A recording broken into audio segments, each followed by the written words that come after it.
Today we're going to be making a mixed berry mead. Now come on in, Miss Shad, and let me show you something. So, what you're going to need for this mixed berry mead to be very similar to our last week's video of mixed berry wine. Instead, we're going to substitute out the sugar for honey. Now, mead is a drink that's very old and ancient. A lot of Vikings used to drink it. Fun fact, honeymoon that we use the term today is actually taken from a mead, the honey wine. It was used as the Vikings would give the wedding couple gifts of mead to enjoy their night together, their first night together. And under that night, they would drink their gifted mead, being hence honeymoon or honey night. So that's where the term honeymoon comes from. So what we're going to need today is, again, our one Costco bag, which is 4 pounds of mixed berry blend. There's raspberries, blueberries, and blackberries in this one. And we're going to need 15 pounds of honey. And it's going to be a lot to try to mix this honey. It's not like sugar where it's easily dissolved. Plus, you don't want to cook your honey. It could change the flavors. So you're going to want your trusty Cajun stirring stick that is going to be attached to, where is it at? Hold on a minute.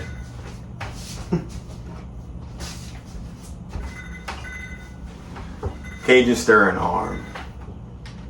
It's going to make things a lot easier, and I'm not going to be as tired after. So we need our masher. We'll make sure we sanitize everything beforehand, which everything has been. We got our stuff to learn the alcohol level, our container, and our stopper, our aerator. All right, so let's get into it. So the first step you're going to do is pour yourself a glass of wine first. It's always nicer to drink while you're making your drink. But the real first step is we want to take our container and pour in our berries.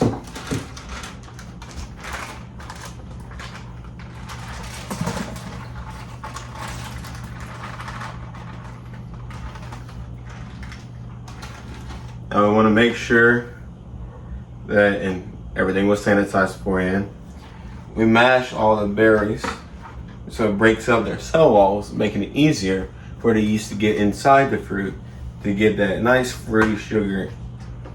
Otherwise, it might make it a little hard for the yeast to get in, and the mead's not going to turn out as fruity as we want. That should be good. Now we want to add our 15 pounds of honey. And being how slow honey pours out,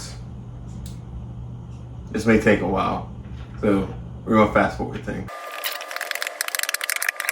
Now after you pour in all your honey, honey, I need that for my honey.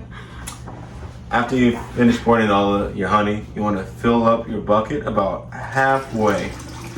We are going to fill this up all the way in a little bit, but since we have to mix this and blend this all together, make sure that honey gets dissolved into the water.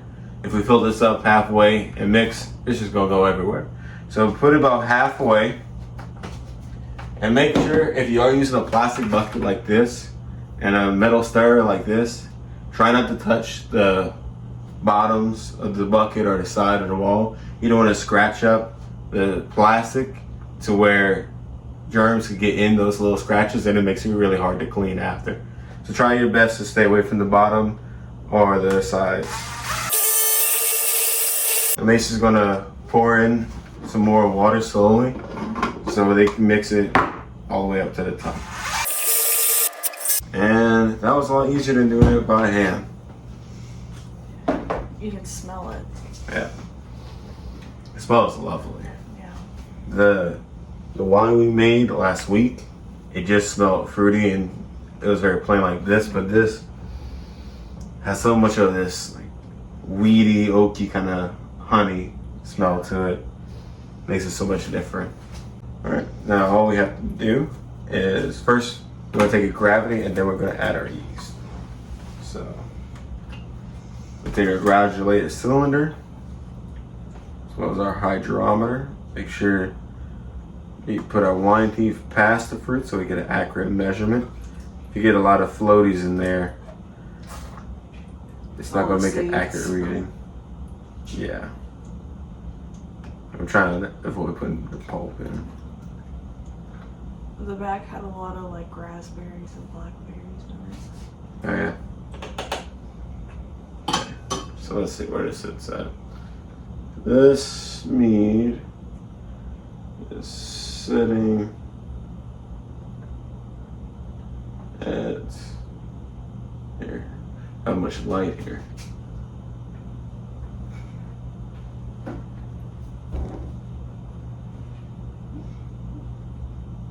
.120, which would give us about a 16% alcohol as a finished product. And normally you don't want to pour this back in, but being that we know we sanitized everything, it's completely safe. And I don't want to waste none of this brew. Spend all this time making it, I'm going to make every last drop of it. So now we just want to put in our yeast. Again, we're using the EC 118 wine yeast, known for adding or extracting the fruity flavors in wine and meads.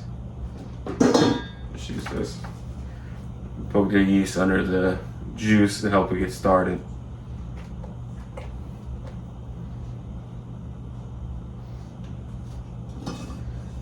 And sweet cleanly. And that's it. All we gotta do left is put a top with it and our little aerator. Snap this on. Ooh. All the pressure of putting this on made our aerator bubble up. Now we put some of the sanitizer in it. The sanitizer again is food safe, but the reason we don't just put plain water is plain water allows some of the flies to go through if they can swim through the water, and we really don't want no flies getting into our mix here. So we put some of the sanitizer so that way they die in the sanitizer instead and not get into our beautiful mead that we're going to be making. Now we're just going to put this in a dark, cold place as long as it's room temperature and stable. We don't want the temperature to fluctuate too much, and away from sunlight. We should have mead in about 3 to 4 months. 3 to 4 months. 3 to 4 weeks. Probably be best to leave it for 3 to 4 months. Everything tastes better with age. And that's it. We'll make an update video whenever it's done, and we can show a tasting of this and as well as the bottling after and how to do that. Other than that, bye. Bye. Well, thank you for all those who watched all the way to the end. I really appreciate y'all joining us for our second video ever.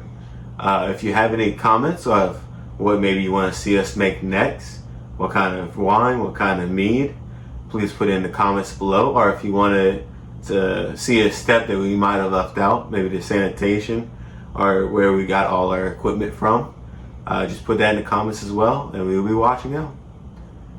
Have a nice day. Bye. I'm trying to think of a Cajun way to say goodbye. I'll be to say.